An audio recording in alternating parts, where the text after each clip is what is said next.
Hi, this is Jeff with the Nook versus Kindle.com. Today I've got the iPad, the Nook Color, the Kindle 3, and the Nook here. And it can get very confusing, comparing all four of these devices and what they do. Obviously, the iPad is an all-in-one device. The Nook Color is kind of an in-between kind of thing. And these are just ebook readers over here. So I want to just compare all four of these as ebook readers only. So, what's the reading experience like for all four of these? So we'll discuss like different lighting situations. And all right, let's just get started here. Obviously, the iPad and the Nook Color are color devices, touchscreen. And so for the iPad, you've got either your iBooks here, and you can check out what you have here. Let's see, I'll look at this Winnie the Pooh book, and then you can see there's obviously a lot of color right here. One of the things you do is you can change the brightness right here of the book. So, at night you'll probably want to turn it down so it's not so in your face. But during the day you need to have it as bright as possible so you can actually see the screen. You can see me in the reflection there. That's obviously something that goes on with the color screens here. There's a lot of reflection. Same thing with the Nook Color. Here's a children's book that they give you with the Nook Color here. You can actually have it read to me. The elephant's child, how the elephant got his trunk. So, you've got some old British guy reading to you there. And then you can also do magazines, and of course you can do magazines and stuff on the iPad as well. These are best read, on the side, they say. And you click article view here, and it'll come up and you can read just the articles. And same thing with the Nook Color. You want to, let's see, got to get it so it's straight up here. You can click this and mess with the brightness as well. Okay, and whatnot. So obviously there's a lot of color action, but also a lot of fingerprints and a lot of reflection for the reading experience. And then, we know the Nook and Kindle are just black and white, but there's no reflection whatsoever. You can't really see me in the reflection at all, and it doesn't matter. You can change the contrast a little bit, but the reading experience is just obviously better for just regular books. You're not going to get your color on that. Okay, so this is normal lighting situation that I'm obviously in right now. Let's go outside and see what happens, and that's when you're going to see maybe some problems with these, I think, and where these really shine.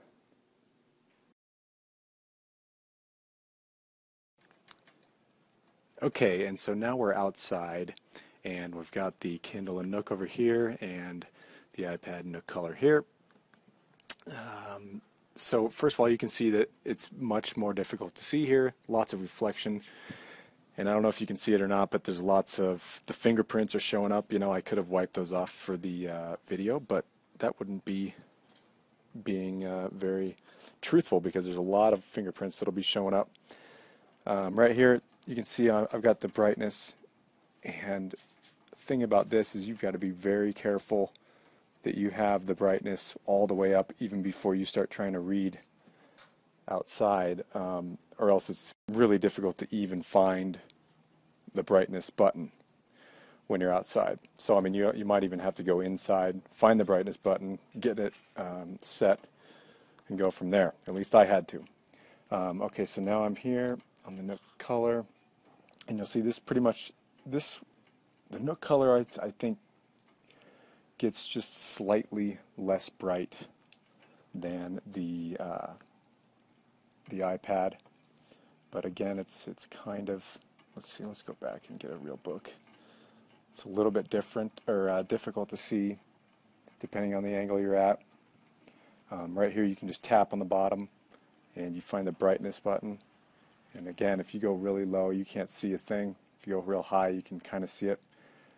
In other words, very difficult to see these two in the bright sunshine. Over here, you can see that no matter what angle I'm even using with my iPhone here, just videotape, you can actually see the text. It's no problem whatsoever to read in bright sunshine with the e-ink. So, all right, now we'll go inside and check out really dark, a really dark situation.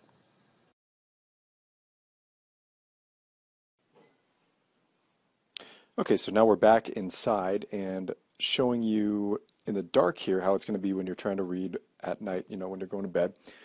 And for the iPad here, I'm in the actual Kindle app now, reading a Kindle book on the iPad, and they have a couple things here. You can adjust the brightness here, and you can actually change it to black, and that's kind of what they call the night reading option.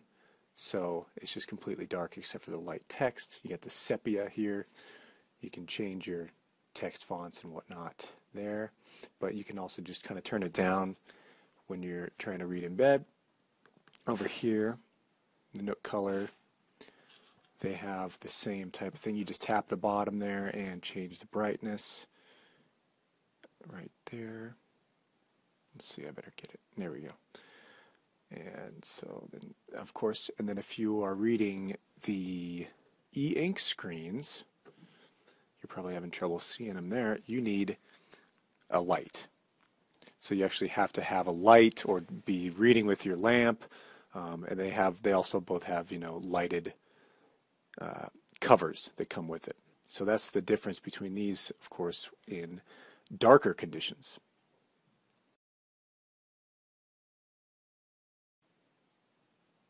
Okay, so another couple things. For the iPad and for the Nook Color, it's a little more intuitive to just search through the content. You can just scroll your finger here, and of course it just goes to wherever you want, or you can click the magnifying glass and search for certain keywords. And just all the commands are a little more intuitive on both of these devices. Like you just tap here, and again, you just scroll through the content and do your whatever you need down here, brightness and stuff. Over here, of course, with the e-ink, you have to do a lot more. You have to push menu, go to, and then go to where you want to go. And for the Nook, you have to get to the right screen first, and then and then search through manually as well. So basically, the bottom line, hopefully this video has shown you a little bit of the difference between the backlit screens and how it performs in the different lighting conditions, and the e-ink screens. And obviously, you know, if you're going to be going to a beach, a very sunny beach for a week, I'd really think twice about taking these two devices, one of these two. I'd much rather have one of these sitting on a sunny beach for a week. You know, but if you're in, you know, just regular lighting conditions, just room lighting conditions, or even dark, it just depends on what you want. You know, do you want to have a lot more color and a lot more robust things to do with the iPad, you know, with watching movies and stuff, or do you want to have color reading, or if you're just into reading novels, obviously these are a good choice. You can check out some of our other videos where I pit these two together, which obviously is very relevant for you if you're looking